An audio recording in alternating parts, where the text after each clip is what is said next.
Dans la fiction, l'époque victorienne est souvent dépeinte comme une période de réserve, et la reine Victoria elle-même est généralement présentée comme ayant des tendances puritaines. Alors que la reine Victoria est souvent considérée comme prude et coincée, en réalité, elle appréciait beaucoup le sexe et avait une profonde admiration pour le corps humain nu.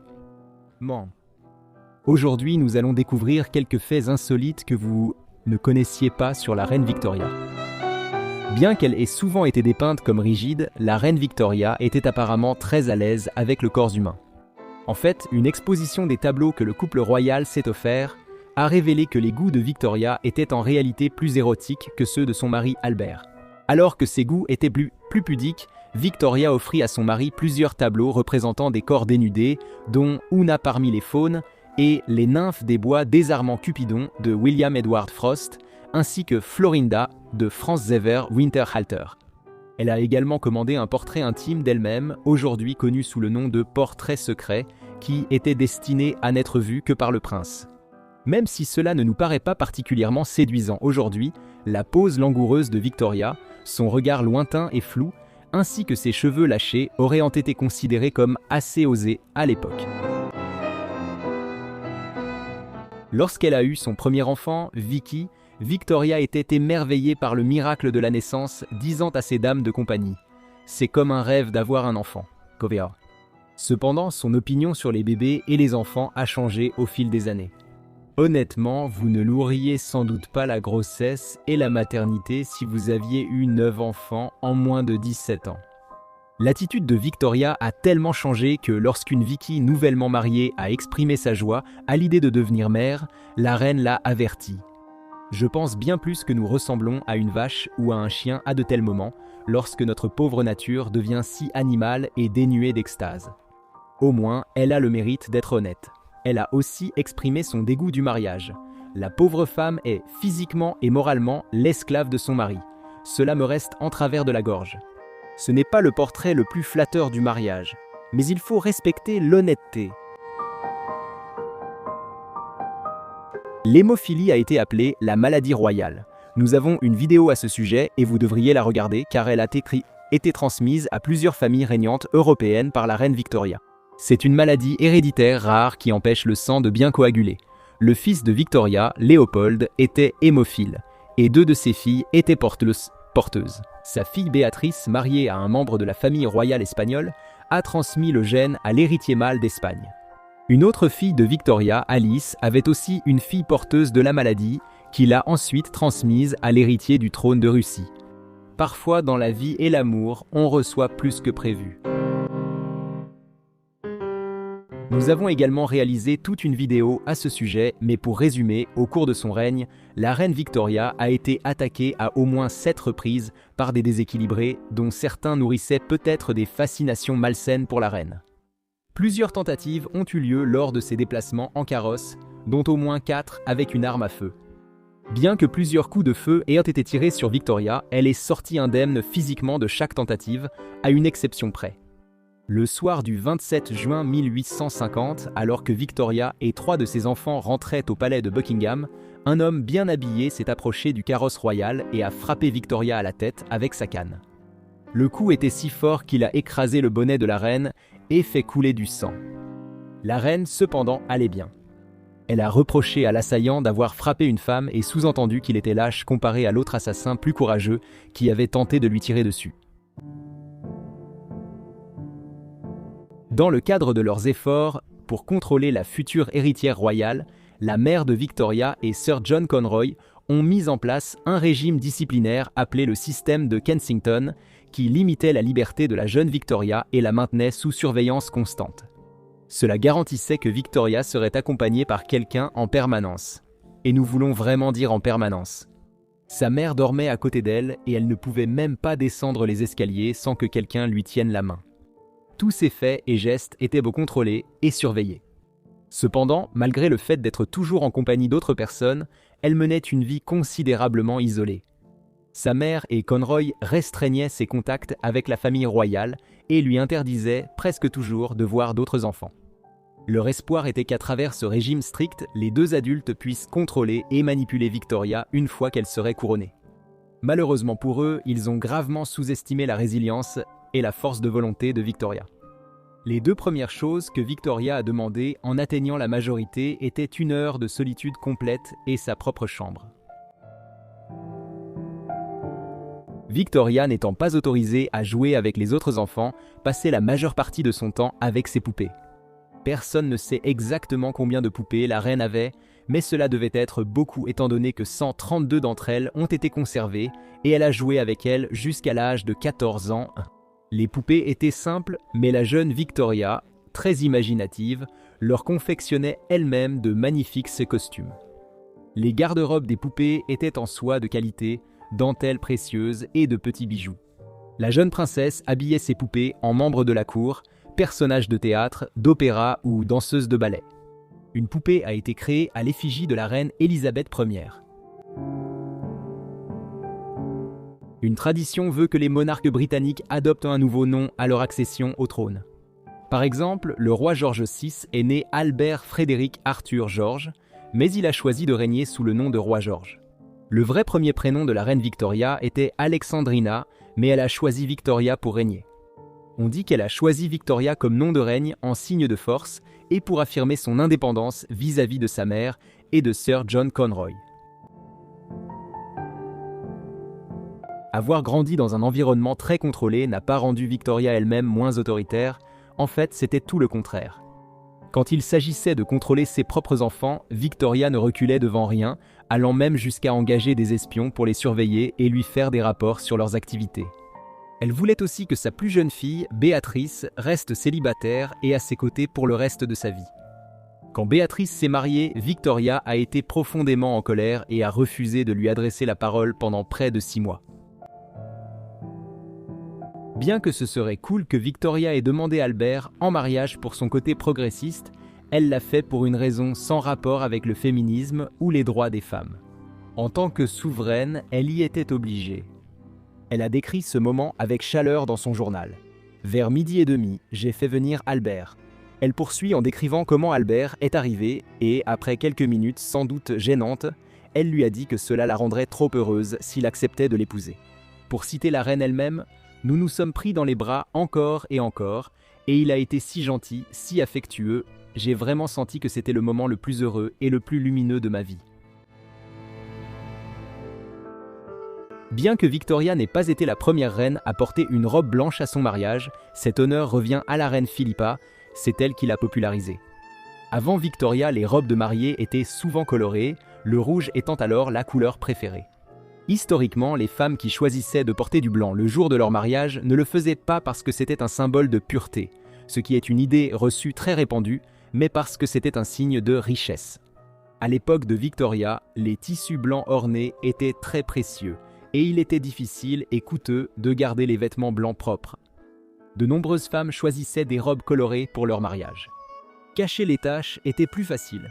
Cependant, il n'est pas évident que Victoria ait porté du blanc pour afficher sa richesse. Certains chercheurs affirment que la reine portait du blanc en soutien aux ouvrières de la dentelle. La dentelle artisanale fut vite remplacée par la dentelle industrielle, laissant de nombreux ouvriers du textile au chômage. En optant pour une robe blanche, Victoria a mieux mis en valeur la dentelle complexe et transmis un message. Un débat existe sur l'espérance de vie à l'époque victorienne, mais la plupart des études fixent l'âge moyen de décès entre la fin de la trentaine et la fin de la cinquantaine. La reine Victoria, aussi têtue qu'elle était, a vécu jusqu'à l'âge de 81 ans et a régné pendant la durée impressionnante de 63 ans. Elle a survécu à son mari Albert et à 3 de ses enfants. La première de ses enfants à mourir, la princesse Alice, est décédée après avoir contracté la diphtérie de son fils. Elle aurait contracté l'infection après avoir embrassé son fils Ernest, déjà malade. Elle le consolait après la mort de l'une de ses filles, décédée de la maladie quelques semaines auparavant. Le fils de Victoria, Léopold, est mort après avoir souffert d'une hémorragie cérébrale à la suite d'une chute. Il était à Cannes, en France, envoyé par son médecin car le climat chaud soulageait ses douleurs articulaires dues à l'hémophilie. Le dernier des enfants de Victoria à mourir avant elle fut le prince Alfred, duc de Saxe-Cobourg et Gotha. Il est mort d'un cancer de la gorge à l'âge de 55 ans. La mort d'un enfant avant ses parents est toujours triste, mais vu l'espérance de vie de l'époque, il s'en est plutôt bien sorti. La reine Victoria a survécu à son mari Albert, qui est mort à l'âge de 42 ans après une maladie qui a duré 2 ans. À l'époque, les médecins lui ont diagnostiqué une violente fièvre typhoïde, mais les médecins modernes ne sont pas d'accord. La science d'aujourd'hui indique qu'il souffrait en réalité peut-être de la maladie de Crohn. Quelle qu'en soit la cause, la mort d'Albert a bouleversé Victoria, la plongeant dans une profonde dépression. Elle était si triste qu'elle a refusé toute apparition publique durant près de 3 ans. La période de deuil attendue à l'époque victorienne était d'1 an, mais Victoria, comme d'habitude, a repoussé les limites. Elle a pleuré la perte de son mari toute sa vie, portant du noir pendant 40 ans. Elle a aussi exigé que les chambres d'Albert restent intactes, demandant aux domestiques de préparer chaque jour des vêtements propres pour lui et de changer l'eau de son bassin de toilette. Étant donné à quel point son enfance était solitaire, il n'est pas trop difficile de comprendre pourquoi. Que l'on parle de films d'époque majestueux, de romans policiers sombres ou de séries télévisées réalistes, l'époque victorienne est largement représentée dans la culture populaire. Malgré cette représentation, cela reste l'une des périodes les plus mal comprises de l'histoire, à cause de mythes persistants sur des sujets allant de la pudibonderie extrême à l'image d'une reine froide et sans amour. Alors aujourd'hui, nous allons démystifier certains des mythes populaires sur l'époque victorienne. S'étendant de 1837 à 1900, l'époque victorienne correspond à la période du règne de la reine Victoria sur le Royaume-Uni. À l'époque, le Royaume-Uni dirigeait un vaste empire source de grandes richesses et d'inégalités. Honnêtement, la plupart des périodes de l'histoire britannique semblent marquées par l'inégalité. Tous ces admirateurs de Victoria célèbrent cette grande richesse. L'époque victorienne fut marquée par une forte moralité et des vêtements élaborés. Mais en même temps, c'était aussi une époque de blagues grivoises, d'innovations technologiques et de débats plus vifs sur l'intimité humaine. Les mythes sur l'époque victorienne, issus de lectures inexactes ou de la fiction, interprètent souvent cette période de façon très limitée. Par exemple, la majeure partie du genre steampunk est étonnamment inexacte. Ces mythes et ces inexactitudes simplifient à l'extrême une époque historique ridiculement complexe ainsi que ses habitants.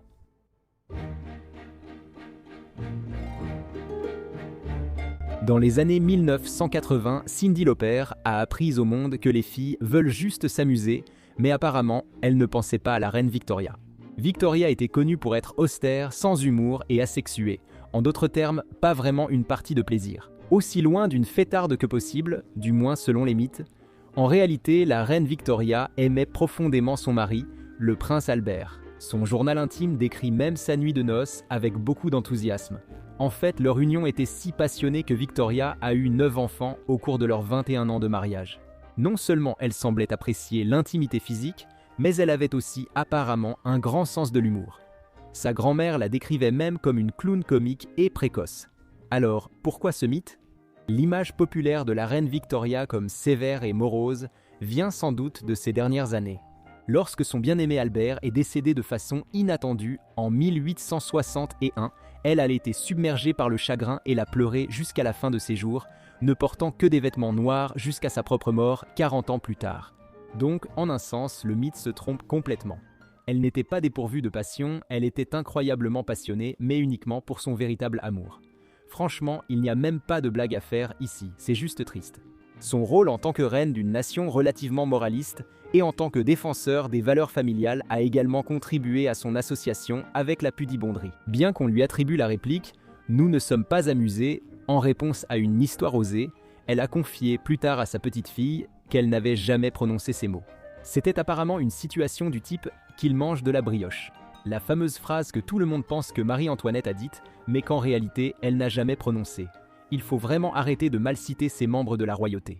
L'imaginaire populaire présente souvent la reine Victoria comme froide, voire hostile envers ses enfants, alors qu'elle en a pourtant eu 9. Et il est vrai que Victoria n'était pas ce qu'on appellerait une mère particulièrement affectueuse.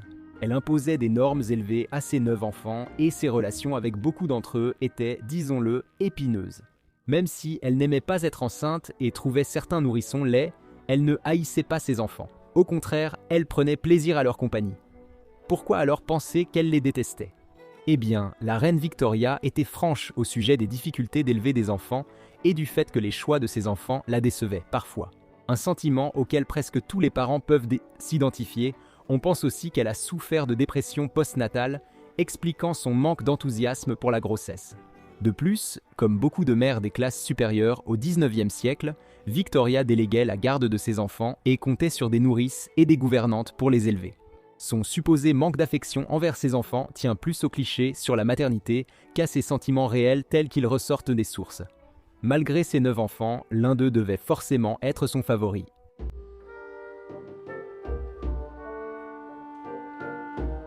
La culture populaire a souvent laissé penser que les parents victoriens tenaient leurs enfants à l'écart, les reléguant à la marge de la famille. Ils auraient mis leurs enfants dans des boîtes à chaussures si elles avaient été assez grandes.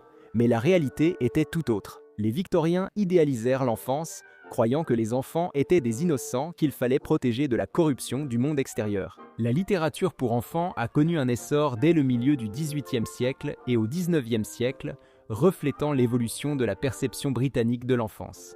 Cela dit, la romantisation victorienne de l'enfance était plus un idéal qu'une réalité. Les enfants de la classe ouvrière, en particulier, faisaient face à des pressions extrêmes. Contrairement à leurs homologues de la haute société, ils travaillaient souvent pour aider à subvenir aux besoins de leur famille et devaient affronter les difficultés de la vie dès leur plus jeune âge. Comment le mythe de la froideur des Victoriens envers leurs enfants est-il apparu ?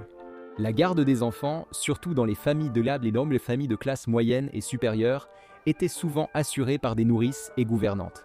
Cette situation éloignait les enfants de leurs parents et alimentait ce mythe, pouvant aussi être lié aux difficultés des enfants de la classe ouvrière.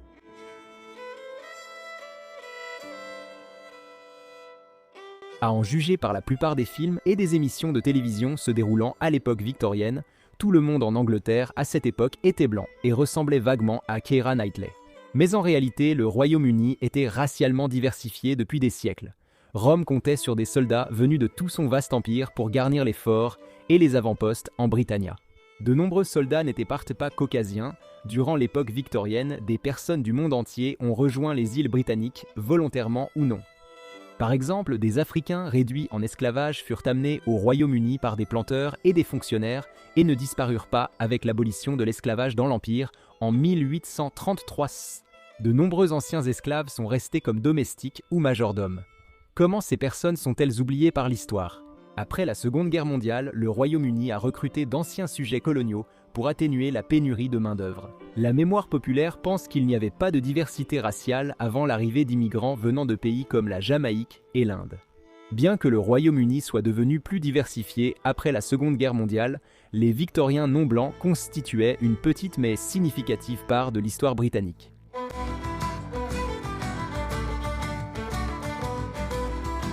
À lire Charles Dickens et Sir Arthur Conan Doyle, on croirait que l'Angleterre victorienne avait une fumerie d'opium à chaque coin de rue. Même Sherlock Holmes les fréquentait, ce qui explique peut-être ses talents de détective.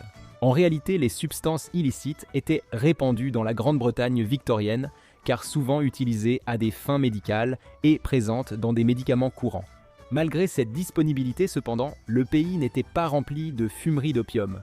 De tels établissements pouvaient être trouvés autour des docks de l'Est de Londres, mais c'était l'exception plutôt que la règle.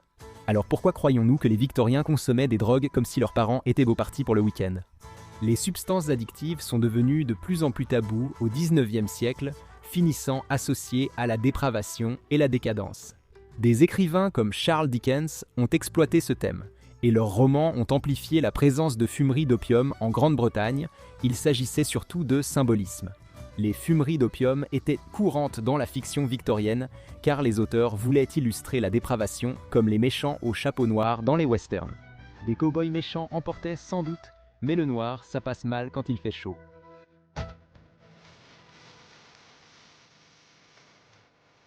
Comme nous l'avons mentionné précédemment, le prince Albert était le mari bien-aimé de la reine Victoria.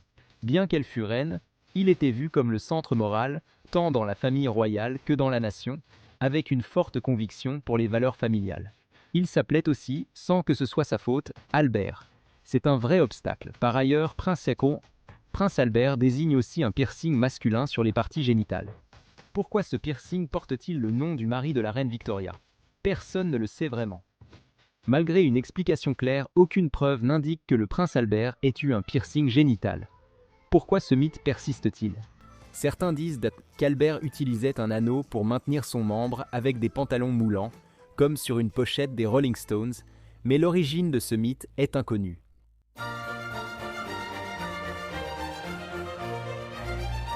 La fiction populaire suggère que les femmes victoriennes étaient toutes des épouses modèles et filles dévouées, centrées sur la vie domestique, aspirant à être l'héroïne d'un roman des sœurs Brontë. En réalité, les femmes victoriennes étaient très présentes dans la sphère publique. À l'époque victorienne, les femmes étaient privées de nombreux droits, notamment du droit de vote, et subordonnées aux hommes sur le plan juridique, mais celles des classes ouvrières travaillaient souvent en usine pour subvenir à leurs propres besoins et à ceux de leur famille. Même les femmes de la classe moyenne ou aisée n'étaient pas toujours confinées chez elles. Les femmes victoriennes œuvraient en philanthropie, étaient missionnaires, publiaient, contribuaient aux avancées scientifiques et technologiques et adressaient des pétitions pour faire entendre leur voix en politique.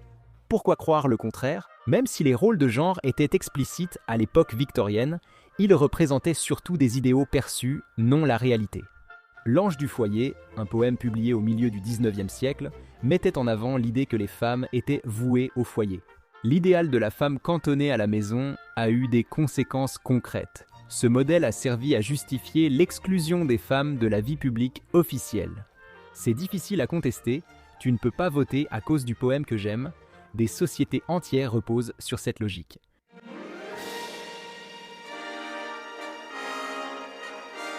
L'une des images les plus persistantes de l'époque victorienne est celle de Lord Fauntleroy, guindé et sans humour, méprisant l'idée même de la joie. Mais rien n'est plus éloigné de la réalité. Les Victoriens adoraient en fait rire.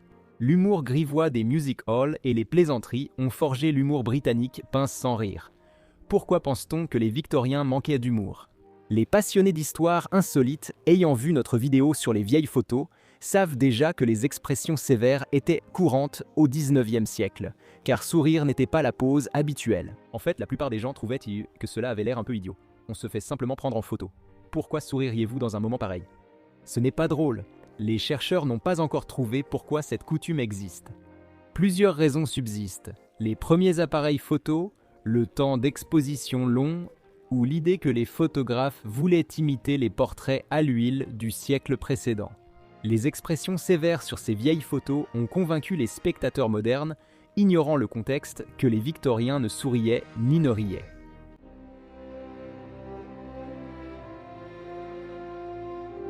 Les Victoriens observaient des coutumes inhabituelles lors du deuil, comme garder les cheveux des proches dans des médaillons ou bagues. Une idée reçue dit que les personnes en deuil recueillaient leurs larmes dans des fioles en verre. Je ne sais pas pourquoi on ferait ça, à moins d'avoir soif pendant la cérémonie. Quoi qu'il en soit, la collecte des larmes n'était pas une pratique courante à l'époque victorienne. Alors, pourquoi les gens pensent-ils que ça l'était? Eh bien, la découverte de petites bouteilles en verre, dans des tombes et des sépultures a persisté pendant des siècles, remontant jusqu'aux Grecs. Le marché croissant des objets funéraires a imaginé ces articles comme des recueils-larmes, ce qui a ajouté à leur mystique et donc à leur valeur marchande. En réalité, ces bouteilles contenaient sans doute des huiles ou des parfums, pas des larmes. Parce qu'en plus d'être un lieu de repos, les tombes sentent souvent mauvais.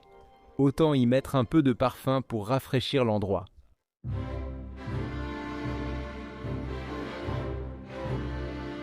D'accord, ça ressemble à une blague car ça en est une. Une croyance tenace affirme que les Britanniques victoriens étaient si coincés qu'ils couvraient même les pieds de leur piano, redoutant qu'on succombe au charme sexuel de cet instrument à cordes. Nous pensons que les Victoriens étaient de prudes, mais en réalité, la Grande-Bretagne victorienne était tout sauf cela. Les bordels répondaient à toutes les préférences et se trouvaient partout dans le pays. Les gens avaient eu des comportements intimes au sein du mariage comme en dehors. Pourtant, des doubles standards existaient entre la sexualité masculine et féminine. De plus, les comportements intimes étaient encadrés de diverses manières.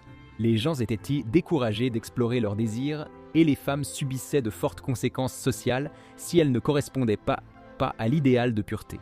En d'autres termes, pas d'expérimentation au lit. On garde cet hydravion amarré au quai. Mais d'où viennent ces histoires sur les pianos?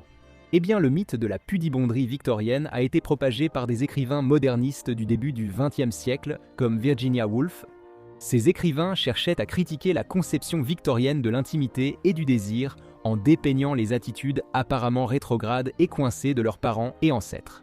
Ainsi, l'idée que les victoriens couvraient les pieds de piano par pudeur vient sans doute d'une blague sarcastique visant les Américains, ce qui serait une rare occasion où les Britanniques plaisantaient qui est pour eux et non à leur sujet. Aujourd'hui, si tu as faim, tu commandes un burrito sur DoorDash et tu continues ta journée. Mais à l'époque victorienne, disons simplement qu'il valait mieux garder un œil sur le type à côté de toi. Oui, à cette époque, quand la famine frappait, la frontière entre colocataire et steak devenait floue. Et pour prouver que nous avons les preuves, aujourd'hui nous allons examiner quelques histoires de cannibalisme de l'époque victorienne. Et maintenant, il est temps de préparer le repas. En 1845, l'Angleterre était déterminée à trouver le fameux passage du Nord-Ouest, un raccourci entre l'Atlantique et le Pacifique qui rendrait la nation riche et puissante, et quiconque l'emprunterait aurait très, très froid. Pour cela, ils ont envoyé leurs meilleurs éléments. Par brillants, on parle d'hommes qui ont pensé « explorons l'Arctique en manteau de laine » et avec de l'optimisme. Ça paraissait être une bonne idée. 2 navires ont pris la mer, transportant 128 hommes sous le commandement de Sir John Franklin, un explorateur chevronné et héros national. Et ces navires, le HMS Erebus et le HMS Terror, étaient considérés comme à la pointe de la technologie, équipés de chauffage, de bibliothèques et de milliers de boîtes de viande en conserve. Pour faire court, en 1846, les 2 navires étaient prisonniers des glaces au large de l'île du Roi Guillaume. Les températures sont descendues jusqu'à moins 48 degrés Celsius. La peau des hommes boursouflait, leurs gencives saignaient à cause du scorbut, et par un froid tel qu'en retirant un masque, on arrachait d'un coup sa barbe. Imaginez mourir et vous faire épiler en même temps. Bref, pendant des années, la Grande-Bretagne n'a eu aucune nouvelle. 39 expéditions de secours ont été envoyées, mais tout ce qu'elles ont trouvé, ce sont des traces étranges. Des boîtes de conserve, des lunettes de neige, des boutons et des os. Des dizaines d'os. Beaucoup étaient fendus pour extraire la moelle. Apparemment, quand la nourriture manque, le vernis de civilisation disparaît aussi. Lorsque les sauveteurs ont réussi à reconstituer l'histoire, chacun des membres d'équipage avait été retrouvé mort de froid, de faim, de scorbut, d'empoisonnement au plomb ou, vous savez, d'un élargissement du menu. Des témoins inuits ont ensuite décrit des corps mutilés et des marmites remplies de, pas de soupe. Des scientifiques légistes l'ont confirmé un siècle après. Des traces de couteaux sur des os humains. La preuve que la plus grande expédition arctique de l'histoire britannique s'est terminée par un buffet entre collègues. En 1846, 87 pionniers, dont la famille Donnay, sont partis de l'Illinois pour la Californie. Ils avaient des chariots, ils avaient de l'espoir. Ils n'avaient absolument aucune idée de ce qui les attendait. Tout se passait bien jusqu'à ce qu'ils prennent un détour appelé le raccourci Hastings, un nouveau raccourci vanté par un certain Hastings qui ne l'avait jamais réellement emprunté, parce qu'à l'époque déjà, les mecs refusaient de demander leur chemin. Le chemin était difficile, lent et impliquait de tailler un passage pour les chariots dans les montagnes Wasatch et de patauger à travers les plaines salées. Cela leur a coûté des semaines, épuisé leurs provisions et causé un retard dangereux. Lorsqu'ils atteignirent la Sierra Nevada, il était déjà fin octobre et une énorme tempête de neige les piégea près de l'actuel lac Donner. Et quand on dit piégé, on veut dire enseveli. Les chariots étaient recouverts de neige, le bétail a gelé, les gens ont commencé à mourir. Pendant 4 mois, ils sont restés bloqués. Certaines familles vivaient dans des cabanes de fortune, d'autres dans des grottes creusées dans la neige. Ils faisaient bouillir des pots pour en faire une soupe gluante, rongeaient des os, mâchaient de l'écorce d'arbres comme des castors malheureux. Finalement, cependant, la nourriture a manqué, mais les corps, non. Les morts ont été mangés. Certains récits évoquent même des personnes tuées pour être mangées. Un petit groupe des plus forts partit en raquette dans une ultime tentative de chercher de l'aide.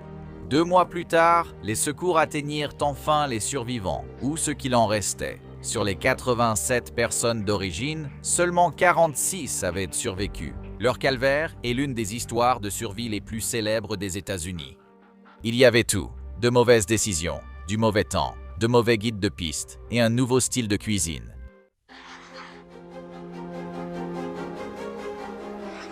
La grande famine irlandaise a tué plus d'1 million de personnes, déplacé des millions d'autres et a ruiné la pomme de terre émotionnellement pour tout le monde. Et quand tu croyais que ça ne pouvait empirer, c'est arrivé. Alors que la famine est connue pour la mort de faim à grande échelle, les maladies et les gens qui embarquaient sur des bateaux pour l'Amérique avec à peine plus qu'une prière et un navet moisi, il existe aussi d'horribles rumeurs de cannibalisme. Oui, dans les coins les plus désespérés d'Irlande, certains témoignent que des gens ont pillé des tombes. Pas pour des bijoux, mais pour des restes. Le cannibalisme pendant la famine est devenu un symbole d'effondrement total, un point où la civilisation ne se soucie plus de choses comme les fourchettes, la dignité ou les lois concernant le fait de manger Kevin. Mais comme les histoires de pêche de ton oncle, certains récits peuvent être exagérés. Les historiens débattent de la fréquence du phénomène. Certains parlent d'un événement rare et tragique, d'autres d'une propagande anti-irlandaise relayée par des journaux qui cherchaient à vendre plus d'exemplaires et par le racisme. Quoi qu'il en soit, le récit est resté. Les auteurs victoriens ont décrit la famine comme une horreur gothique, avec des mères squelettiques, des enfants affamés de cervelle et des paysans affamés rongeant leur propre arbre généalogique. Y a-t-il vraiment eu du cannibalisme? Difficile à dire, mais le niveau de souffrance était si inimaginable qu'il est devenu facile pour les gens de croire à l'impensable. À la fin du 19e siècle, l'Éthiopie a subi des catastrophes si brutales qu'on aurait cru l'Ancien Testament projeté au cœur de l'Afrique de l'Est. Ils appelaient cela Kefuken, ou les jours maléfiques, ce qui est une façon très douce de dire un paysage d'enfer biblique. Tout a commencé lorsqu'un virus du bétail s'est introduit clandestinement dans du bétail importé d'Italie. N'est-ce pas merveilleux, le colonialisme? Cela a anéanti 90% du bétail éthiopien. Et sans vaches, cela voulait dire pas de nourriture, pas d'agriculture, pas de transport, pas de commerce, rien du tout. Puis sont venues les sécheresses, les criquets, les chenilles légionnaires, le choléra, la variole et bien sûr, une pincée de guerre civile pour vraiment compléter ce ragoût de souffrance. À la fin, un tiers de la population était mort. Et oui, dans ce désespoir, il y a eu du cannibalisme. En Europe, les lecteurs dévoraient les rapports comme des bulletins de faits divers. La souffrance de l'Éthiopie est devenue un divertissement victorien, l'ancêtre du doom-scrolling. Des récits morbides de famine alimentant le cannibalisme étaient transformés en paraboles morales. Ne pêche pas, mange ta bouillie et ne fais jamais confiance aux chèvres importées. Mais ce n'était pas une métaphore. Catastrophe humaine aggravée par l'indifférence impériale, des infrastructures défaillantes et aucune aide internationale. Parce que voilà le problème. Quand les systèmes s'effondrent, la morale n'attend pas poliment son tour. Elle s'écroule. Et ce n'est pas parce que les gens sont mauvais. C'est parce que la faim se moque de l'éthique. En d'autres termes, il est important de maintenir les systèmes d'aide alimentaire d'urgence et de les financer correctement.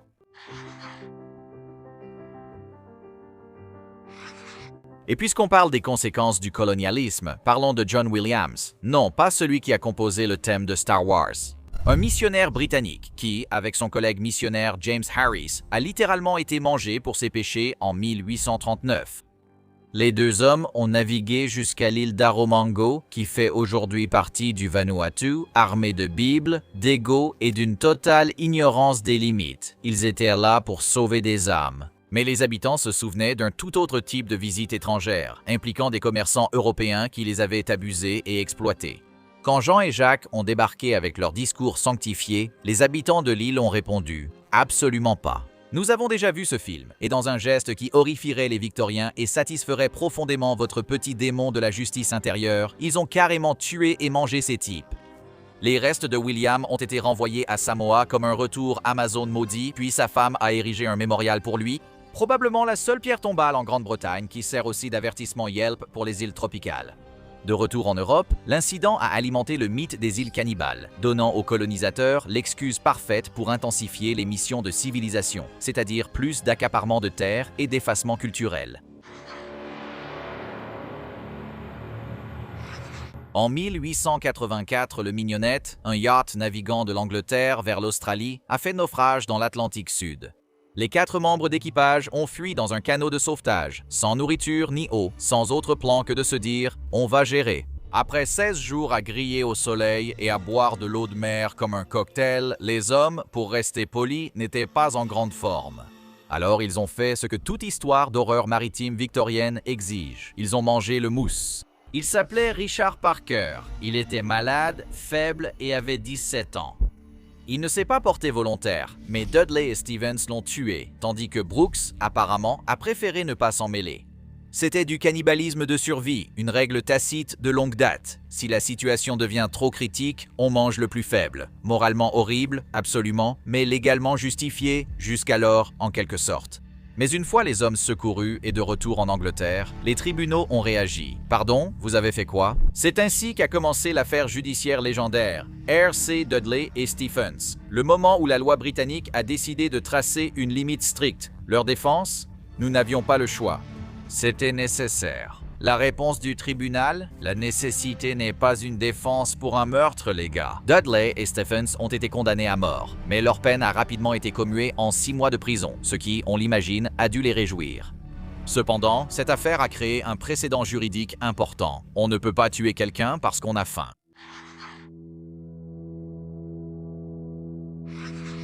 En 1837, la goélette portugaise Arrogante a été interceptée alors qu'elle transportait plus de 330 Africains réduits en esclavage, dont la plupart étaient des enfants, à travers l'Atlantique, malgré le fait que le Portugal avait officiellement interdit la traite des esclaves un an plus tôt. Lorsque la marine britannique a capturé le navire près de Cuba, les survivants libérés ont raconté une histoire si grotesque que même les abolitionnistes les plus endurcis en ont été choqués. Selon de nombreux témoignages, l'équipage de l'Arrogante n'a pas seulement maltraité ses captifs, il en a tué un, a fait cuire sa chair et a forcé les autres à la manger. Et pour eux-mêmes, l'équipage aurait réservé le cœur et le foie, car rien n'exprime autant la suprématie que de manger des abats. Il ne s'agissait pas ici de cannibalisme de survie dû à la famine. La terreur était employée comme arme, une domination si déshumanisante que l'Atlantique en paraissait encore plus nauséabond. Les survivants réduits en esclavage ont rapporté ces histoires lorsqu'ils sont arrivés en Jamaïque. Leurs récits étaient détaillés, cohérents et terrifiants. Mais la justice coloniale avait une façon simple de régler l'affaire. Elle jugeait l'équipage blanc crédible, et les enfants africains, eh bien, pas vraiment. Les autorités jamaïcaines ont fait l'équivalent colonial d'un haussement d'épaule, et personne n'a été inculpé. La justice n'a pas seulement détourné le regard. Elle est sortie, a fermé la porte à clé et a allumé un cigare. Ironiquement, tout au long de la traite des esclaves, les colonisateurs européens adoraient présenter les Africains comme des sauvages cannibales. C'était une justification courante pour la conquête. Regardez ces gens, ils ont besoin d'être sauvés. Mais dans le cas d'Arrogante, le scénario s'est inversé. C'était l'équipage blanc qui faisait le festin. Et soudain, plus personne ne voulait en parler. L'historien Manuel Garcia a qualifié cela de renversement alarmant, un moment où le masque est tombé, révélant que la barbarie ne se trouvait pas chez les soi-disant non civilisés, mais chez leurs ravisseurs. Peut-être que le navire aurait dû s'appeler l'Arrogante chrétienne et blanche. La reine Victoria dirigeait l'Angleterre. C'était une époque de changements technologiques et sociaux sans précédent. Mais c'était aussi une époque de difficultés et de cruauté incessantes qui forçaient les plus démunis à exercer des métiers étranges et dangereux pour survivre. Alors aujourd'hui, nous allons jeter un œil à quelques-uns des métiers les plus fous de l'époque victorienne. D'accord, tout le monde vit pour le week-end qui n'existait pas à l'époque. À l'époque victorienne, les sangsues étaient utilisés pour traiter tout, des maux ordinaires comme la fatigue et les hémorroïdes à des affections plus exotiques, comme la nymphomanie. Je ne suis pas sûr de ce qu'une sangsue pourrait faire pour cette affection précise, mais ils étaient prêts à tenter le coup. Les sangsues étaient considérées comme un traitement incroyablement polyvalent, avec un petit bémol.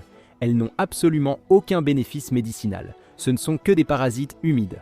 Mais le fait qu'elles ne fonctionnaient pas ne veut pas dire qu'elles n'étaient pas un gros business.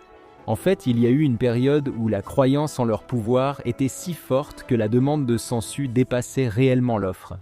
De cette demande est née une nouvelle profession, le collecteur de sangsues. Les collectrices, souvent des femmes, se déplaçaient en barque ou entraient dans un lac rempli de sangsues, les chevilles nues, servant d'appât pour ces suceuses de sang. Les sangsues s'accrochaient aux collectrices qui les retiraient ensuite pour les vendre aux médecins locaux. Macabre mais efficace. Sans surprise, cette méthode entraînait certaines complications. Tout d'abord, les gens ont une quantité limitée de sang, et la plupart des médecins s'accordent à dire qu'il vaut mieux laisser le sang à l'intérieur du corps. Les ramasseurs de sangsues souffraient souvent d'anémie et devaient patauger dans des eaux stagnantes avec des plaies ouvertes. Cela entraînait des infections fréquentes et attirait souvent d'autres parasites bien plus dangereux que les sangsues, et pire encore, beaucoup moins précieux sur le marché de la revente.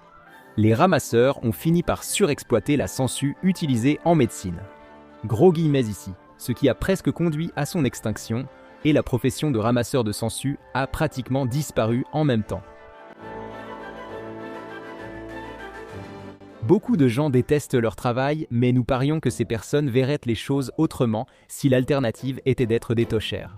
Les tochères étaient des récupérateurs d'égouts qui fouillaient les égouts de la ville à la recherche d'objets de valeur qui avaient été jetés dans les toilettes. On récupérait du métal, des couverts, des os, tous revendables. Étonnamment, beaucoup de monnaies égarées finissaient aussi dans les égouts. La chaîne de portefeuille n'existait-elle pas encore? Où les gens mangeaient-ils vraiment de l'argent? Nous ne le saurons sans doute jamais. Bien que les conditions de travail soient difficiles, les tochères gagnaient leur vie assez décemment. Ils récoltaient ce qui équivaudrait aujourd'hui à environ 20 000 livres par an, ce qui suffisait à les placer parmi les plus hauts rangs de la classe ouvrière de l'Angleterre victorienne. Cependant, ce travail impliquait un risque très élevé de maladies et d'infections que personne ne devrait avoir à supporter. Être fabricant d'allumettes n'a rien d'étrange, nous utilisons toujours des allumettes, donc quelqu'un en fabrique encore. Le métier a évolué depuis la reine Victoria. Aujourd'hui, les allumettes sont produites en toute sécurité dans de grandes usines conformes aux normes gouvernementales. Elles étaient autrefois fabriquées à la main, sans aucune supervision d'aucune sorte. Les conditions dans les usines d'allumettes étaient exiguës et inhumaines. Les journées étaient incroyablement longues et le travail ne payait même pas un salaire décent. Mais ce n'était pas le pire. Les allumettes contiennent des produits chimiques volatiles comme le phosphore jaune, à ne pas manipuler ni inhaler par l'homme. Une exposition prolongée au phosphore peut provoquer une nécrose de la mâchoire, appelée familièrement mâchoire phosphorée. Malgré ce surnom, cette affection ne vous rendait pas meilleur en comédie musicale. La liste véritablement horrible des symptômes associés à cette maladie comprend des douleurs extrêmes, la perte des dents, la décomposition des os, des abcès au visage et une odeur de putréfaction. Pour la guérir, il faut retirer toute la mâchoire. Les mélangeurs, plongeurs et emballeurs, souvent des femmes et enfants dès 8 ans, travaillaient sans relâche dans des conditions mal ventilées avec le phosphore jaune dangereux. Ils en respiraient, en avalaient sur la peau, dans les yeux, la bouche et même dans la nourriture, car ils n'avaient souvent pas le droit de prendre leur repas hors de l'usine. Ces facteurs ont mené à la grève des ouvrières des allumettes de Londres en 1888, aboutissant à de meilleures conditions, comme l'adoption du phosphore rouge moins mortel utilisé aujourd'hui. Si vous pensiez qu'il n'existait qu'une seule façon pour les enfants victoriens de mourir de lésions respiratoires, soyez rassurés. De nombreux enfants étaient envoyés travailler dans les mines de charbon comme nippers, noircissant ainsi leurs poumons. Un des nombreux dangers de travailler dans une mine est la présence de gaz toxiques qui tuent mineurs et petits oiseaux. Pour éviter la propagation des gaz, des sas à grandes portes étanches ont été installés. Les nippers de jeunes employés ouvraient des portes pour laisser passer chariots et chevaux. Outre les chutes, incendies et éboulements touchant tout mineur, les nippers risquaient souvent d'être écrasés par les chevaux, chariots ou les grandes portes en raison de leurs tâches spécifiques. Heureusement, même si les mines de charbon existent encore, les enfants ne peuvent plus y travailler sans l'accord de leurs parents grâce aux réformes du secteur. Les rues victoriennes étaient, pour le moins, notoirement sales. Pendant ce temps, l'aristocratie victorienne était pointilleuse et bien habillée, à en devenir comique. Le balayeur de passage est né pour servir à la fois la propreté et la saleté. Le balayeur de passage était généralement une personne très jeune ou très âgée qui balayait la saleté pour permettre aux riches de traverser la rue en échange d'une petite somme d'argent, et quand on dit petite, c'est vraiment très peu. Les balayeurs de passage se disputaient leur territoire, provoquant de vraies guerres entre syndicats. Bon sang, où est cette série Netflix ? Fondée par le médecin viennois Franz Joseph Gall, la phrénologie était la théorie selon laquelle la forme physique et les caractéristiques du crâne permettaient de prédire la personnalité et l'intelligence d'une personne. La phrénologie a eu beaucoup de succès au début des années 1800 et a donné naissance à tout un petit marché, bien qu'elle n'ait aucune base scientifique. Des médecins ont ouvert des cabinets si populaires que de nombreux employeurs exigeaient une évaluation phrénologique avant d'embaucher des candidats. Les lecteurs de crâne ouvraient des boutiques ou proposaient leurs services à domicile. Et les soi-disant Fowler, nommés d'après deux frères phrénologues populaires, parcouraient la campagne en donnant des conférences et des démonstrations. Contrairement à ce que suggère le titre, les collecteurs de pur ne faisaient pas du porte-à-porte pour ramasser des filtres à eau. Ici, pur désigne en réalité des crottes de chiens. Donc oui, à l'époque victorienne, on pouvait toucher un salaire en étant la personne qui ramassait toutes les crottes de chiens errantes qu'on pouvait trouver. Ce métier n'était sans doute pas très envié, mais autrefois, l'industrie du tannage utilisait les excréments de chiens pour traiter le cuir. Les qualités alcalines et astringentes des excréments étaient censées purifier les peaux d'animaux, d'où le nom de collecteur de pur. Les consommateurs modernes ont une conception très différente du mot pureté. Les collecteurs de pur, surtout des femmes et personnes infirmes, étaient payés à la bassine et parcouraient les rues pour trouver de nouveaux dépôts. Ils allaient aussi dans les chenils et proposaient de les nettoyer aux propriétaires. Une autre entrée dans la liste des titres cool pour des métiers terribles est résurrectionniste, une profession qui semble bien plus professionnelle que pilleur de tombes ou voleur de cadavres, ce qui était en réalité ce métier. Vous voyez, à l'époque, il était illégal d'utiliser des cadavres à des fins scientifiques, sauf ceux des criminels exécutés. C'était un problème parce que les politiques des écoles de médecine de l'époque exigeaient que chaque étudiant dissèque un corps humain pour obtenir son diplôme. Oui, vous voyez probablement où cela mène. Le nombre d'étudiants en médecine dépassait largement celui des criminels exécutés, entraînant la naissance d'une industrie de résurrectionnistes. Deux jeunes hommes n'ayant rien d'autre que de l'ambition, une pelle et peut-être un manque de décence, volaient les corps des personnes récemment décédées et les vendaient aux écoles de médecine, qui ne semblaient pas trop intéressées à poser des questions sur l'origine de ces corps. Les cadavres n'appartenaient à personne, donc tant que le résurrectionniste ne prenait rien de valeur dans le cercueil, cela restait acceptable. Et quand il n'y avait pas assez de cadavres frais disponibles, on pouvait toujours en fabriquer de nouveaux. Ce fut le cas tristement célèbre de Burke et Hare, qui furent condamnés pour avoir assassiné 16 personnes afin de vendre leur corps au Royal College of Surgeons d'Édimbourg. Je ne savais pas qu'être des entrepreneurs à succès était illégal. L'Angleterre a finalement adopté le Anatomy Act de 1832, réformant les lois sur les cadavres et mettant ainsi fin à l'activité de toute une industrie de pilleurs de tombes.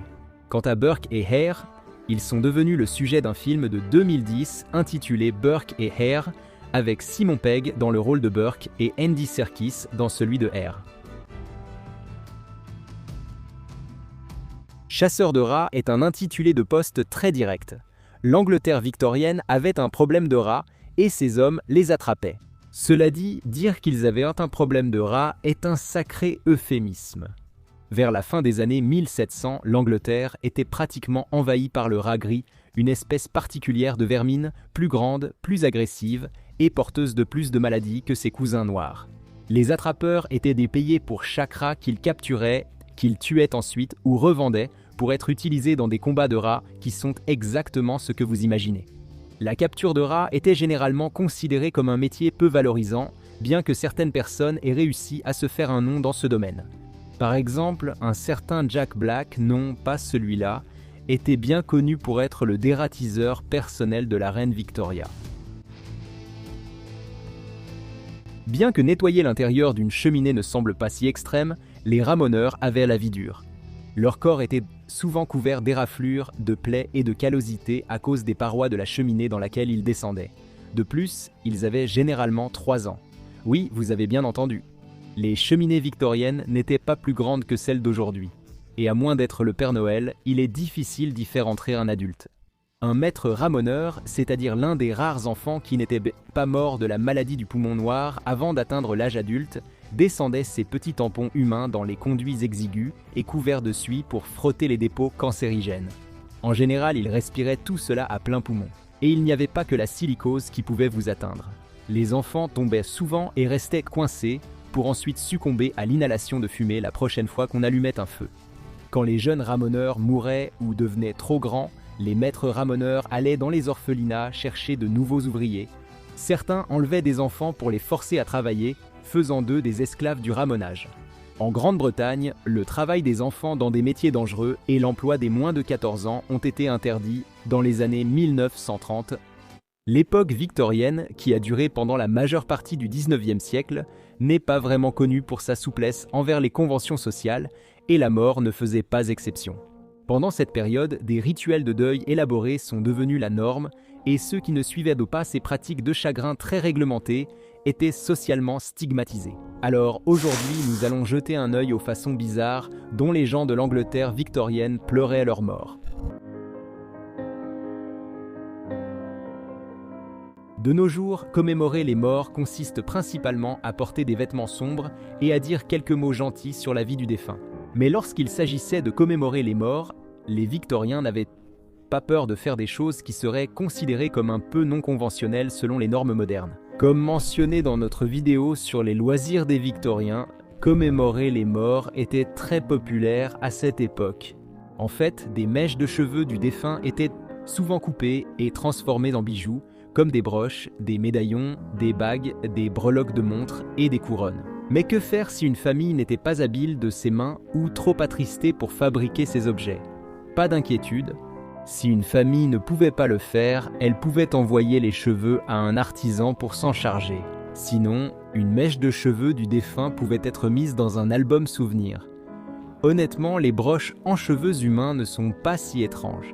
Quand on pense que c'était la même société qui fabriquait des éventails avec des oiseaux conservés, des chats empaillés de façon étrange, des humains posant en photo, déballaient des momies pour s'amuser et organisaient des visites publiques à la morgue.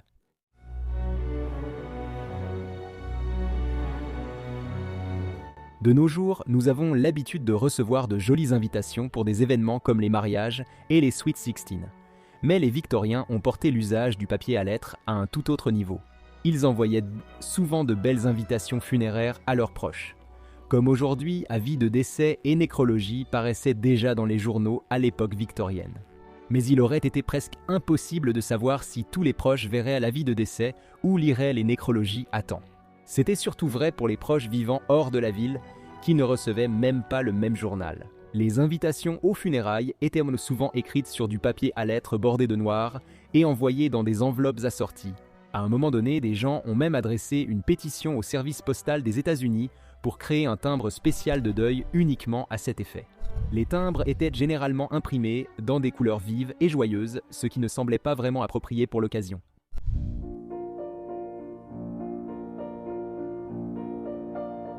Les Victoriens avaient des attentes sociales assez strictes concernant les femmes en deuil de leur mari défunt. Pour la veuve victorienne, moralement droite et respectable, il existait 3 étapes distinctes du deuil, que l'on devait toutes respecter avant de pouvoir reprendre le cours de sa vie. La première, appelée le deuil profond, exigeait qu'une veuve porte une robe noire et un voile, connu sous le nom de vêtements de veuve, pendant 1 an et 1 jour après la mort de son mari. Vous pourriez penser que cela suffit, mais il restait en réalité encore 2 étapes complètes à franchir. La période suivante, appelée le second deuil, durait de 9 à 12 mois supplémentaires. Pendant cette période, elle pouvait retirer le voile, mais devait encore porter principalement du noir. Cela faisait déjà 21 à 24 mois après la mort du mari, et il restait encore une autre étape à franchir. La 3e et dernière étape, connue sous le nom de demi-deuil, durait encore 6 mois. Les femmes dans cette période de deuil pouvaient porter des vêtements colorés avec des accents noirs, mais rien de trop voyant. Enfin, après une période de 27 à 30 mois, la veuve pouvait recommencer à porter ce qu'elle voulait. Bien sûr, à ce stade, tous ces vêtements étaient probablement démodés.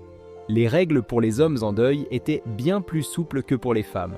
Par exemple, un veuf pouvait se remarier à tout moment du deuil, contrairement aux veuves. En l'absence de femmes adultes et avec de jeunes enfants, il fallait quelqu'un pour s'en occuper durant son travail, d'où le choix d'une nouvelle épouse. Quelques règles devaient cependant être suivies. Le jour de son mariage, le veuf n'avait pas à porter son costume et chapeau noir de deuil.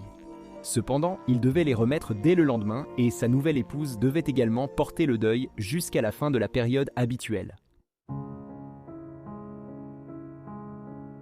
La photographie a été développée vers le milieu du 19e siècle, même si cela semble difficile à imaginer aujourd'hui avec des appareils photo HD partout, la photographie restait assez chère à l'époque victorienne. Autrefois, beaucoup de gens n'avaient pas les moyens de s'offrir des portraits de famille joyeux comme aujourd'hui. Ainsi, lorsqu'une occasion de photo se présentait, il fallait en profiter pleinement pour immortaliser un élément marquant de votre vie, ce qui pouvait parfois être la mort d'autrui. Une façon de maximiser une occasion de photo était de prendre une photo avec un être cher décédé pour le commémorer à jamais. Et lorsqu'un être cher mourait, les membres de la famille faisaient de leur mieux pour réunir l'argent nécessaire afin de se faire photographier avec le défunt. C'était souvent la seule photo existante de leur famille désormais brisée. Souriez tout le monde, sauf toi, tu es mort. Si quelqu'un évoquait des biscuits du matin, vous penseriez sûrement à McDonald's avant le travail. Pour les Victoriens, cela voulait dire tout autre chose. Après des funérailles, un déjeuner ou un dîner formel était servi aux personnes en deuil. Ceux qui ne pouvaient pas assister au repas recevaient un biscuit funéraire spécial ou un biscuit appelé biscuit du deuil. Ces encas épicés et beurrés étaient enveloppés dans du papier portant des poèmes tristes, des informations sur le défunt, des versets bibliques ou des prières, et ils étaient dédits fermés avec un ruban noir. Le papier était conçu pour être gardé en souvenir funéraire, comme les images pieuses d'aujourd'hui. L'une des coutumes funéraires victoriennes les plus étranges consistait à recouvrir tous les miroirs, portraits et objets brillants, comme les vases, dans la maison avec un tissu de crêpe noire. Ceci était considéré comme une pratique posthume nécessaire pour plusieurs raisons. Recouvrir tous les objets brillants d'un tissu noir plongeait la maison dans le deuil, car leur éclat, jugé inapproprié, était vu comme une insulte à la famille. Les Victoriens pensaient aussi que les morts pouvaient apparaître dans les miroirs, y être piégés et inviter la famille à les suivre dans l'au-delà. C'est plutôt effrayant, donc il est compréhensible que recouvrir les surfaces brillantes pour éviter cette possibilité soit une étape nécessaire. Les Victoriens avaient des traditions de deuil vraiment exagérées, mais les fioles à larmes, ou lacrymatoires, venant du mot lacrymal, pourraient bien remporter la palme. Comme leur nom l'indique, ce sont littéralement de petites fioles en verre avec des bouchons en caoutchouc ou en liège, utilisés pour recueillir les larmes des personnes en deuil lors des cérémonies pour le défunt. Lors de la veillée et des funérailles, les proches recueillaient leurs larmes dans des fioles tenues contre leur visage. Après la cérémonie, ces fioles étaient remises à la famille du défunt comme preuve de l'ampleur du manque que cette personne laisserait. Les fioles à larmes étaient également très utiles pour aider une famille en deuil à décider de la durée appropriée de la période de deuil. En gros, une fois que les larmes dans les fioles étaient complètement sèches, le deuil pouvait prendre fin. Donc, si vous pensez que toutes ces traditions et pratiques liées au deuil semblent difficiles à retenir, vous n'êtes pas le seul. Même les Victoriens eux-mêmes avaient du mal à s'y retrouver. Mais heureusement pour ces endeuillés victoriens méticuleux et respectables, il n'était pas nécessaire de mémoriser toutes les règles du deuil. Heureusement, il existait des manuels de deuil spécialement publiés qui en détaillaient toutes les règles. La révolution industrielle a entraîné la création d'industries dédiées aux coutumes du deuil dans la société victorienne. Dans ce contexte, des livres étaient publiés et distribués, expliquant comment observer correctement le deuil. Ces livres incluaient des sections sur les vêtements, les manières, la nourriture et les comportements, entre autres. Que le défunt soit en route vers la maison funéraire pour l'embaumement ou vers l'église pour la cérémonie funéraire, il ne pouvait pas être sorti de la maison la tête la première. Au contraire, il était essentiel qu'il sorte les pieds en premier. Les Victoriens pensaient que si les morts sortaient tête la première, ils feraient signe à leur famille pour qu'un proche les rejoigne dans la mort, ce qui ne fonctionnerait pas s'ils étaient portés autrement. Ça a du sens, si on veut vraiment y croire.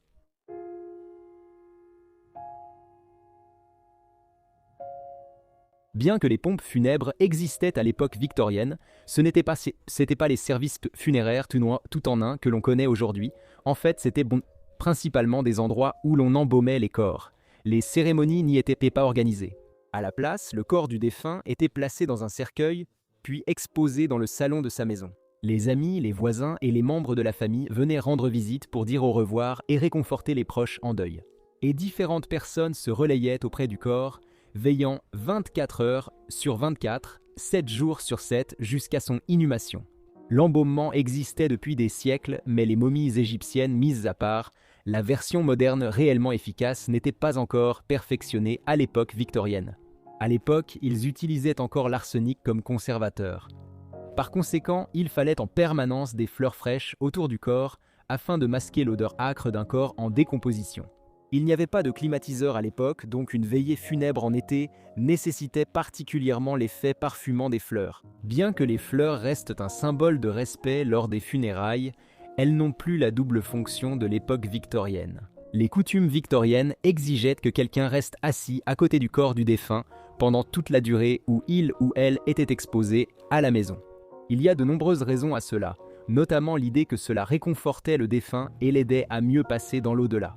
Des raisons plus pratiques à cette veille constante incluaient la nécessité d'éloigner les rongeurs du corps, d'être présent au cas où le défunt ne serait pas vraiment mort, et d'accueillir toute personne ayant voyagé de loin pour rendre hommage, même à une heure inhabituelle.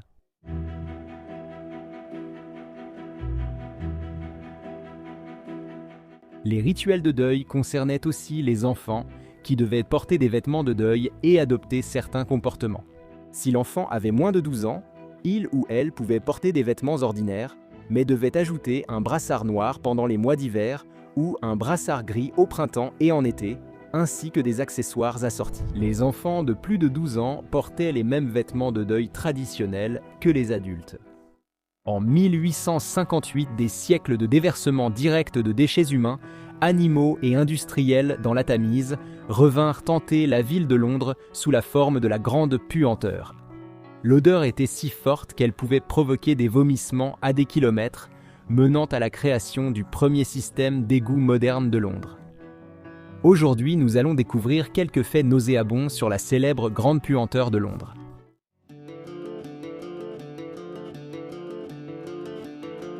Avant 1858, les systèmes d'égouts primitifs de Londres, pour le dire gentiment, étaient dans un état déplorable. Les eaux usées brutes étaient tout déversées directement dans des fosses d'aisance, de grands réservoirs ou même simplement dans de profonds trous creusés dans le sol. Pleinement remplies, elles étaient conçues pour déborder dans les rues par des caniveaux rudimentaires. Oui, un écoulement de déjection. Les caniveaux se vidaient dans de grandes tranchées longeant la rue, même sur les artères principales. Et si cela ne vous paraît pas assez charmant, les déchets des fosses s'infiltraient parfois et finissaient dans les sous-sols et fondations des maisons. Cela créait le risque que trop de méthane soit piégé dans des poches d'air, ce qui pouvait et parfois effectivement provoquer des explosions. Cependant, certains déchets atteignaient les égouts, ce qui était positif. N'est-ce pas ?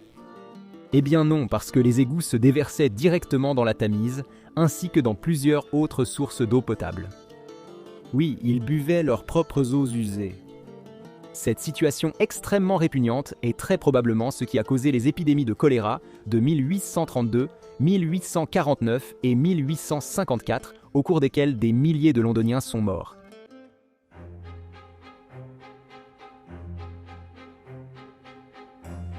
Les progrès technologiques sont souvent une arme à double tranchant. Ce fut le cas des toilettes à chasse d'eau, vite devenues un luxe pour les citadins habitués à descendre au sous-sol pour aller aux toilettes. Cependant, leur prolifération a exercé une pression énorme sur un système d'égout déjà obsolète et surchargé. Les fosses d'aisance étaient conçues pour stocker les déchets d'une maison moyenne, mais les toilettes à chasse d'eau y envoyaient aussi de l'eau. Cela favorisait l'inondation des habitations, augmentant le risque de maladie. Les fosses d'aisance ont finalement été connectées au réseau d'égouts de la ville, conçu pour les eaux de pluie, qui se déversaient dans la Tamise.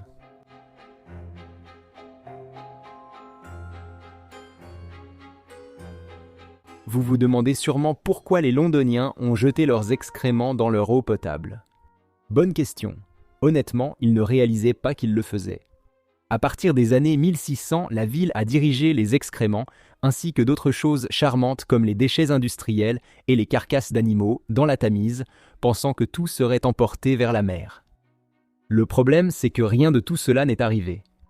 Une partie de la Tamise est un bras de marée, c'est-à-dire une zone influencée par les marées. Par conséquent, tous les déchets et eaux usées déversés dans la rivière pouvaient être transportés dans un sens ou dans l'autre, le long de son cours, se répandant dans les deux directions. Tous ces déchets se sont accumulés dans la rivière pendant des siècles, et en 1858, toute la ville de Londres reposait sur un sol saturé d'eaux usées. Lorsque la vague de chaleur a frappé, tout cela est remonté à la surface.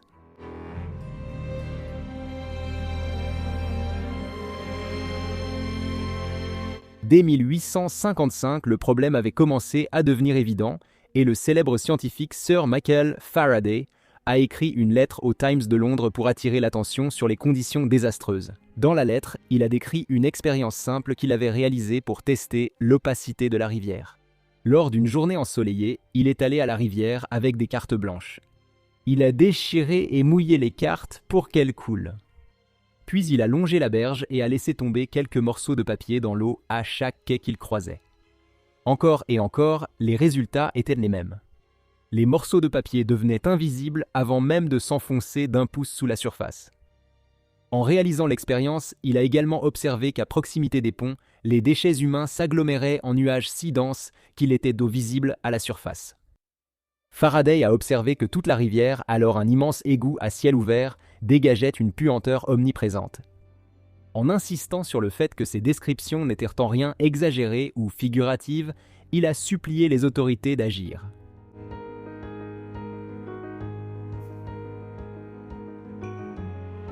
En 1858, la Tamise était dans un état absolument horrible.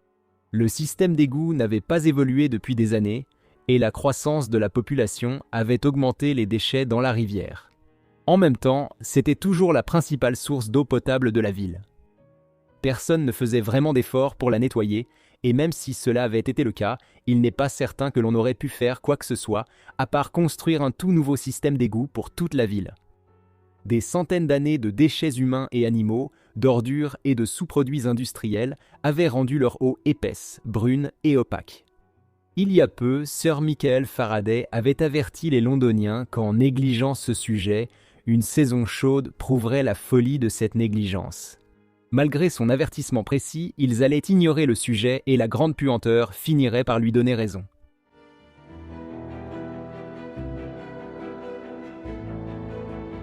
Comme chacun le sait, ignorer les avertissements d'un scientifique paniqué dans un film catastrophe ne mène jamais à rien de bon. Dans ce cas, cela a mené à juin 1858, lorsqu'une vague de chaleur s'est abattue sur Londres et qu'une période de sécheresse a presque arrêté l'écoulement de la Tamise. La chaleur de l'été a fait bouillir l'eau fétide, envahissant la ville de puanteur. Elle était si insupportable qu'on l'a accusée de causer des maladies chez les classes supérieures, et il était dit que des habitants à des kilomètres vomissaient dès que le vent tournait mal. Le Premier ministre Benjamin Disraeli a décrit la rivière à l'époque comme un bassin stygien empestant une horreur indicible et insupportable. Franchement, les Britanniques sont vraiment doués pour exprimer avec élégance quelque chose qui sent affreusement mauvais.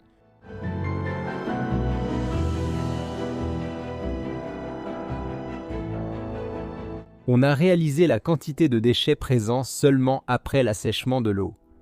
Il n'y avait pas que les eaux usées non plus. La rivière était obstruée par des abats, des déchets industriels, des animaux morts, des eaux de ruissellement urbain, des excréments d'animaux, des restes provenant des abattoirs, de la nourriture pourrie et littéralement des siècles d'ordures putréfiées. La sécheresse avait tout remonté et la chaleur faisait fermenter le tout au soleil. Les Londoniens essayaient de circuler en ville en utilisant des mouchoirs parfumés et diverses autres mesures, mais cela ne fonctionnait pas. Même la reine Victoria elle-même, dont l'époque porte le nom, ne pouvait pas échapper à la puanteur. Lors d'une croisière sur la rivière, elle a tenté de masquer la puanteur en pressant des fleurs fraîches contre son nez. Elle n'a tenu que quelques minutes avant d'ordonner au bateau de faire demi-tour et de revenir à quai pour descendre et s'éloigner de la rivière.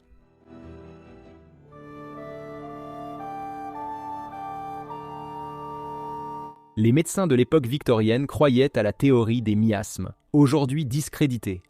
Vous connaissez peut-être ce terme grâce à nos vidéos sur la peste et l'hygiène à l'époque victorienne. Regardez-les, elles sont bien. La théorie, basée sur des idées antiques, affirmait que les maladies étaient dues aux mauvaises odeurs. C'est à cause de cette croyance que la ville et la communauté médicale ont concentré la plupart de leurs efforts à masquer les mauvaises odeurs plutôt qu'à nettoyer la rivière elle-même. C'était une erreur. Pour beaucoup de pauvres londoniens, la Tamise était souvent leur unique source d'eau potable qu'ils utilisaient malgré l'aggravation de la situation. De vastes pans de la population étaient régulièrement exposés à des bactéries causant des épidémies mortelles de maladies transmises par les excréments comme la typhoïde et le choléra. Ces premières tentatives de résoudre le problème en masquant l'odeur ont eu d'autres conséquences. Les autorités ont, à un moment, dépensé une fortune pour verser du chlorure de chaux dans la rivière, espérant résoudre le problème. Non seulement cela a échoué, mais cela a aussi accru la toxicité de la rivière, car le chlorure de chaux est un poison.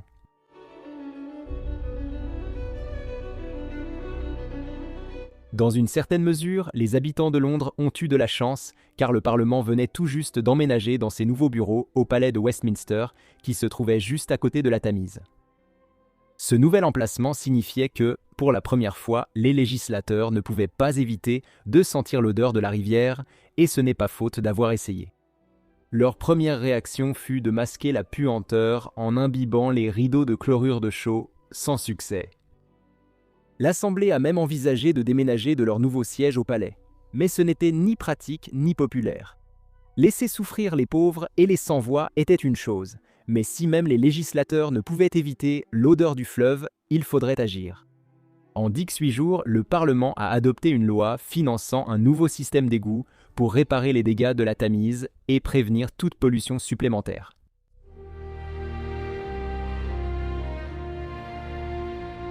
Le Parlement confia la tâche de repenser les égouts à un ingénieur civil anglais nommé Joseph Bazalgette. Il réalisa rien de moins que l'un des plus grands projets publics de tous les temps et on lui attribua largement le mérite d'avoir sauvé la ville. La construction du tout nouveau système d'égouts de Bazalgette coûta à la ville l'équivalent moderne d'environ 300 millions de dollars. Le système que Bazalgette avait conçu 2 ans auparavant consistait en un réseau d'égouts qui longèrent la Tamise au lieu de s'y déverser. Les déchets étaient transportés à l'est de la ville, puis déversés dans la rivière, s'écoulant facilement vers la mer. Le projet incluait la construction de stations de traitement, de digues pour empêcher l'accumulation supplémentaire de déchets et le développement de sources alternatives d'eau potable. L'action a été un immense succès. La Tamise est rapidement redevenue saine et les décès attribuables à la mauvaise qualité de l'eau ont chuté en flèche. En fait, le nouveau système était si bien conçu et efficace qu'il est encore utilisé à ce jour. La révolution industrielle a apporté au monde des merveilles technologiques comme la spinning jenny, le four alimenté au coke et la locomotive à vapeur. Elle nous a aussi apporté les repères de malfaiteurs, les pickpockets et des bandes itinérantes d'enfants voleurs. Aujourd'hui, nous allons parler des bandes d'enfants de la révolution industrielle. Avant l'industrialisation, la plupart des garçons étaient placés en apprentissage formel. Mais la technologie et une nouvelle économie ont éliminé les anciennes façons de vivre.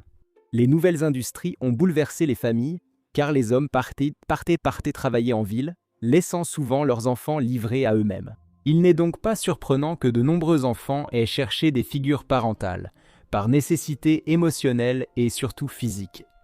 Malheureusement, beaucoup de ces enfants se sont retrouvés sous la protection de soi-disant hommes des garçons, qui leur apprenaient à voler en échange d'une part des profits.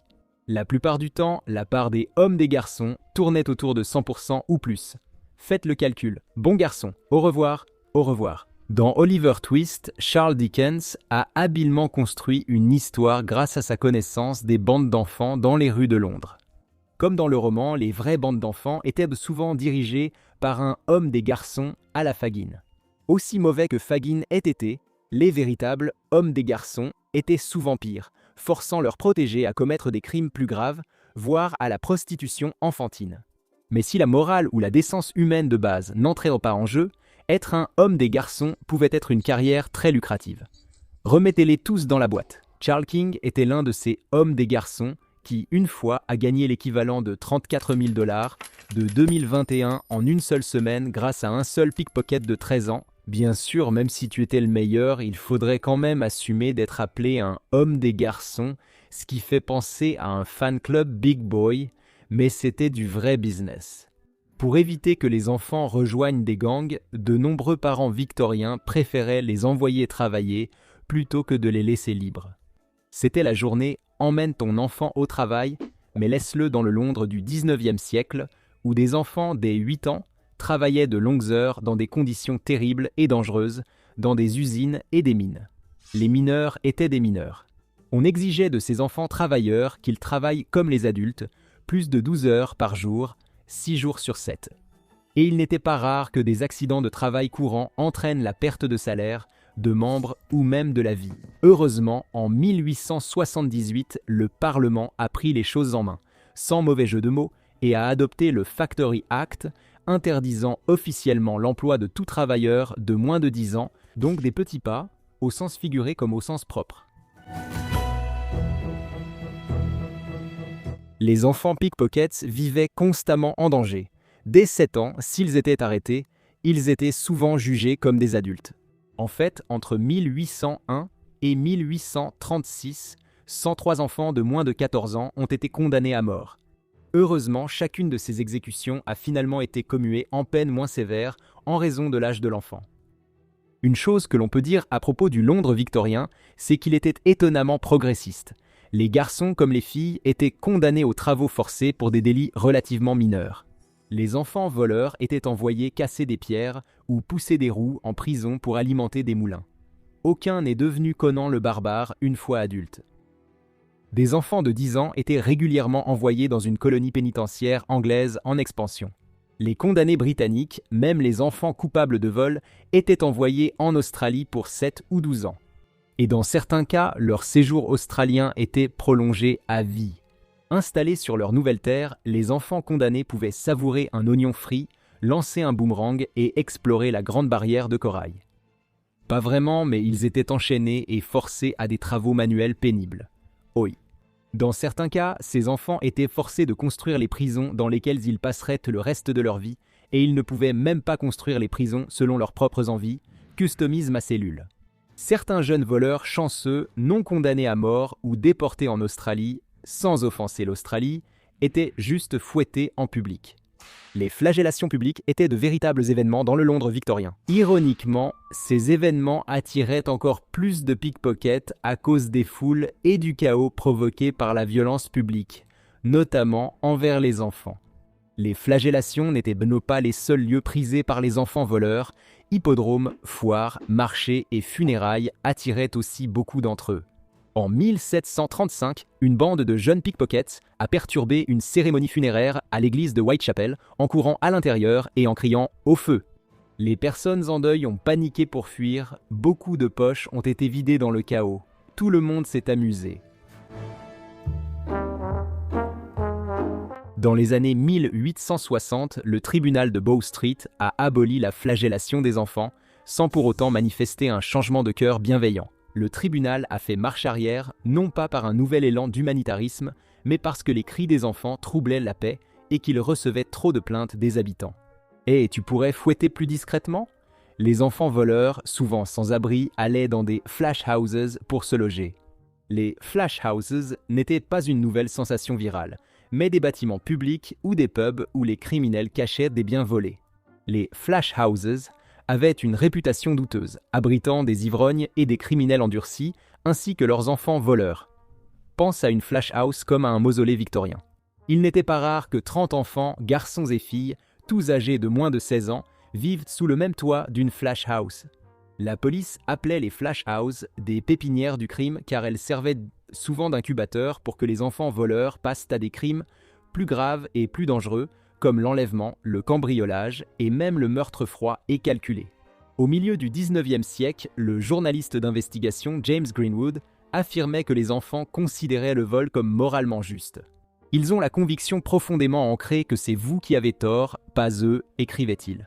Aux yeux des enfants, leurs actes ne pouvaient même pas être qualifiés de vol. Greenwood a indiqué que les enfants pensaient « c'est vous qui avez tort » en prenant d'abord tout ce que le monde offre, ne leur laissant que ce qu'ils veulent. Vous pouvez ne pas être d'accord, mais leur éthique était claire. Mais il ne s'agissait pas seulement de gagner sa vie, ou même de faire valoir un point de vue moral, certains enfants voleurs faisaient cela juste pour l'adrénaline, ou peut-être que ce n'était qu'un bonus supplémentaire. Les enfants se vantaient souvent, notamment un jeune orphelin affirmant à un journaliste que voler des portefeuilles est l'acte le plus audacieux pour un garçon. C'est adorable. Les enfants sans abri et affamés de la révolution industrielle pouvaient aussi compter sur la générosité de leur communauté en mendiant, le vol n'étant pas leur seule option. La mendicité était illégale, et même un enfant pouvait être emprisonné. Les enfants condamnés pour cela étaient au plus bas de la hiérarchie carcérale. Les enfants mendiants subissaient sans cesse moqueries et railleries. Chez les enfants voleurs, on pensait souvent que le vol forgeait le caractère. On croyait les mendiants moralement faibles, et cette moquerie annonçait souvent que l'enfant serait ensuite emprisonné pour autre chose que la mendicité. Les enfants ouvriers du Londres du 19e siècle vivaient difficilement. S'ils ne travaillaient pas toute la journée avec leurs parents dans les usines, ils étaient sûrement dans la rue, en prison, en Australie ou dans une maison de passe. En parlant de la maladie, même si le premier vaccin contre la variole a été administré avec succès à Londres près de 100 ans auparavant, la grande pandémie de 1870 a fait exploser le nombre de cas de variole. La panique qui suivit poussa le Parlement à adopter la loi sur la vaccination de 1871, rendant la vaccination obligatoire. Les parents refusant de vacciner leurs enfants risquaient amende ou prison. Malheureusement, même avec ces précautions, entre 1870 et 1980, la variole a encore coûté la vie à 500 millions de personnes supplémentaires. En 1880, la loi sur l'éducation a instauré la scolarité obligatoire pour les enfants de 5 à 12 ans, mais cela n'a pas été bien accueilli par tout le monde. Beaucoup de propriétaires d'usines redoutaient de perdre des revenus avec la fin de leur main-d'œuvre bon marché. Cependant, grâce aux notions élémentaires de mathématiques et d'anglais que les enfants acquéraient, les propriétaires d'usines se sont vite rendus compte que, lorsque les enfants revenaient travailler à l'usine à l'âge de 13 ans, ils étaient désormais des ouvriers qualifiés capables de lire et de prendre des mesures. Les profits ont augmenté, l'éducation a ramené les enfants à leur point de départ, mais désormais ceux des milieux pauvres avaient d'autres options que le vol ou la prison. Et grâce aux connaissances qu'ils recevaient, ils avaient une chance, même minime, d'améliorer leur situation sociale et économique dans l'Angleterre victorienne. La reine Victoria domine la majeure partie du 19e siècle. À sa mort à 81 ans, la reine a laissé des instructions secrètes et détaillées sur le traitement de son corps et les objets à placer dans son cercueil. Comme les membres de la famille royale n'entendent jamais non, certains objets étaient vraiment bizarres. Aujourd'hui, nous allons explorer les objets étranges trouvés dans le cercueil de la reine Victoria. Mais pas un plongeon au sens littéral. Prêt pour la pire chasse au trésor de l'histoire? À sa mort, la reine Victoria était la monarque au règne le plus long en Grande-Bretagne, ayant mené une vie pleine de responsabilités, d'amour et d'intrigues. Ses 9 enfants s'opposaient souvent vivement à certaines habitudes de Victoria et étaient jaloux de ses proches. Lorsque la reine dut organiser ses derniers souhaits, elle savait qu'il demandait de la discrétion, surtout concernant les objets que la reine Victoria voulait emporter dans sa tombe. À la fin de sa vie, Victoria fit venir sa secrétaire, qui était aussi sa principale dame d'honneur, et dicta 12 pages d'instructions précises concernant ses funérailles et son enterrement. La dame d'honneur remit les instructions en main propre au médecin de la reine, Sir James Reed. Selon l'auteur Tony Rennell, un descendant de la famille Reed a écrit un livre sur le médecin et sa célèbre patiente, mais le contenu des instructions secrètes a été interdit par les censeurs du Collège royal. Invité par la famille Reed à consulter leurs archives, Tony Rennell a découvert des instructions cachées écrites avant la mort de Victoria. Il a réussi à publier ses recherches et pour la première fois, les dernières volontés de Victoria ont été révélées. C'est donc son médecin qui a respecté toutes ses volontés. Il était la seule personne à savoir comment la reine Victoria est morte. Il l'a veillée jour et nuit jusqu'à sa fin, et c'est son nom qu'elle a prononcé en mourant. Il a respecté toutes ses volontés, même les plus étranges. Parmi les premiers objets insolites de Victoria figurait un moulage en plâtre de la main du prince Albert, fait peu après sa mort. Lorsque son mari Albert est mort subitement à l'âge de 42 ans, Victoria a été dévastée. Sa manière d'affronter sa perte a inspiré de nombreux endeuillés dans le monde occidental. Par exemple, c'est surtout grâce à elle que le noir est associé au deuil. Mais la reine a fait encore davantage. Pendant des années après sa mort, elle a exigé que les domestiques d'Albert poursuivent ses rituels de deuil, apportant eau chaude, blaireau, tasse à raser et serviettes chaque matin dans sa chambre. Son valet continuait également à lui apporter le costume qu'il aurait porté ce jour-là. À la fin de la journée, les domestiques revenaient et retiraient les objets pour répéter la même chose le lendemain et encore le jour suivant. Comme une version britannique du sixième sens, Victoria gardait sa chambre drapée de noir et ornée de photos et de portraits d'Albert. Elle dormait chaque nuit avec le moulage en plâtre de sa main, comme une peluche dans un film de Tim Burton, pensant sûrement qu'il convenait de le garder pour l'éternité. Dans un mélange macabre de mort et de naissance, les instructions secrètes de la reine Victoria exigeaient que tout son enterrement, des chevaux aux tenues de deuil, soit vêtu de blanc. Elle a également insisté pour être enterrée en portant le voile de mariée blanc de son mariage en 1840 avec le prince Albert. Écoutez, elle était vraiment folle de ce type. C'est la jeune reine Victoria qui a abandonné les traditions et instauré la robe de mariée entièrement blanche. Son choix reflétait son désir de symboliser sa pureté, car elle et Albert étaient inexpérimentés lors de leur nuit de noces. Aujourd'hui, presque toutes les robes de mariée sont blanches. À la fin, Victoria est peut-être revenue à son voile de mariée blanc, symbole de la relation la plus heureuse de sa vie et de l'espoir de retrouver Albert au paradis, où elle pourrait aussi, peut-être, traîner avec Jimi Hendrix. Les instructions de Victoria sur ce qu'il fallait mettre dans son cercueil sont alors devenues complexes. Sa famille savait qu'elle voulait être enterrée avec son alliance, mais seul le secrétaire et le médecin de la reine connaissaient son souhait de porter une seconde alliance à l'annulaire gauche. Cette bague lui avait été offerte par un homme autre que son mari, un homme qu'elle a appris à bien connaître pendant les 40 années qu'elle a vécues après la mort d'Albert.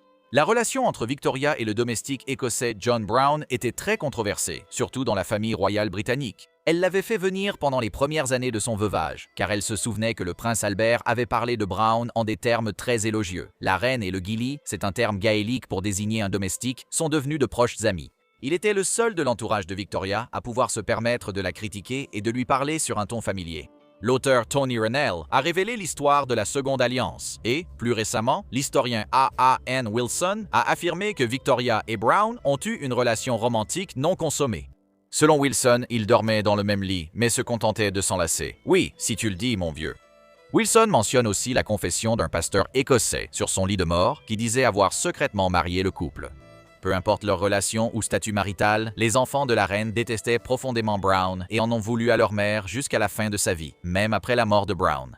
Édouard VII, fils et héritier de Victoria, furieux, fit aussitôt retirer ou détruire tous les monuments et mentions de John Brown dans les propriétés royales après les funérailles de sa mère. Ce que le nouveau roi ne savait pas, c'est que sa mère avait été enterrée en serrant sa photo préférée et une mèche de cheveux de son bien-aimé John Brown, et qu'elle portait à son doigt l'alliance de la mère de Brown. Alors, qui va lui dire? La reine Victoria a été enterrée parmi de nombreux souvenirs sentimentaux et diverses fleurs. Sa belle-fille, Alexandra de Danemark, a déposé des jacinthes fraîches sur le cercueil avant qu'il ne soit scellé. Le médecin et confident de Victoria, Sir James Reed, utilisa le bouquet offert par la reine Alexandra pour cacher des objets secrets dans la main gauche de Victoria. Parmi les offrandes florales, la reine avait spécifiquement demandé qu'une branche de bruyère soit posée sur son corps lors de la préparation pour l'inhumation. La bruyère en fleurs, symbole écossais, lui rappelait peut-être les moments heureux passés avec sa famille au château de Balmoral, ainsi que la période aventureuse qu'elle a partagée avec le domestique et compagnon écossais John Brown. La reine Victoria a été inhumée dans le mausolée qu'elle avait fait construire des années plus tôt pour abriter Albert. À sa mort, elle a commandé une sculpture grandeur nature d'Albert au repos, la tête inclinée vers une sculpture de son épouse qui a été placée au sommet de son sarcophage.